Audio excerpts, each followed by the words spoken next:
তাহলে আমাকে গুম করা হয়েছিল, আমি মামলা দিতে পারতাম। আমাকে পত্রিকায় বিজ্ঞপ্তি দিয়ে ধরিয়ে দেওয়ার জন্য অ্যাডভার্টাইজমেন্ট করা হয়েছে, টাকা পুরস্কার ঘোষণা করা হয়েছে, আমাকে ক্রস ফায়ারের জন্য তালিকাবদ্ধ করা হয়েছে। যদি সেই রকম কোন নিয়ম থাকতো, যে কয়টা আওয়ামী লীগের নেতা এবং কর্মীরা এই ষড়যন্ত্রের সাথে জড়িত, আমরা তাদের বিরুদ্ধে মামলা দিতে পারতাম।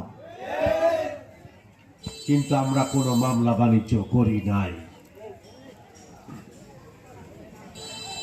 আমরা হিন্দুদের, মুসলমানদের ব্যবসা প্রতিষ্ঠান থেকে লক্ষ লক্ষ টাকা চাঁদাবাজি করতে পারতাম, কিন্তু আমাদের কোনো অভ্যাস নাই চাঁদাবাজির।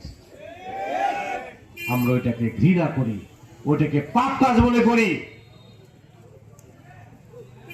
আজকে টাঙ্গাইলেও কিন্তু অনেকে কোটিপতি হয়েছেন, আমরা জানি। অনেক নেতাকে আপনারা বাঁচিয়ে দিয়েছেন, কোটি কোটি টাকার বাণিজ্য করেছেন, তাও আমরা জানি।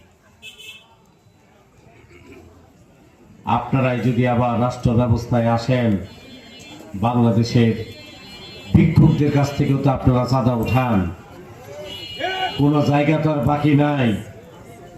এখন গ্রামে গঞ্জে নিজের মায়ের কাছ থেকেও চাঁদা নিবেন আপনারা।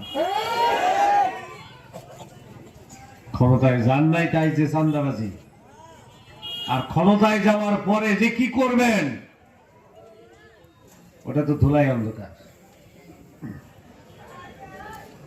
আজকে তাই বাংলাদেশের মানুষকে বুঝতে হবে, সিদ্ধান্ত নিতে হবে।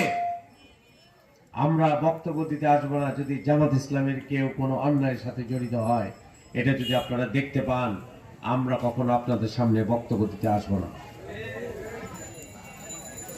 আমরা চ্যালেঞ্জের সাথে বলেছি, বাংলাদেশে 5ই আগস্টের পরে আভ্যন্তরীণ কোন্দলে একটি সংগঠনের, তারা বড় দল মনে করেন তাদেরকে, একটি সংগঠনে যদিও বিশ্ববিদ্যালয়ে কোনোটাই জিততে পারে নাই, একটি দলের আভ্যন্তরীণ কোন্দলে 226 জন কর্মী তাদের পারস্পরিক সংঘর্ষে মারা গিয়েছেন।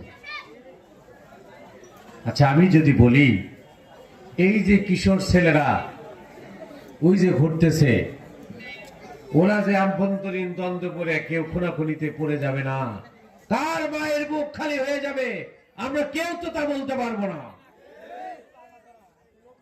তাহলে ওই সংগঠন কি আপনার জন্য নিরাপদ? যদি নিরাপদ নাই হয়,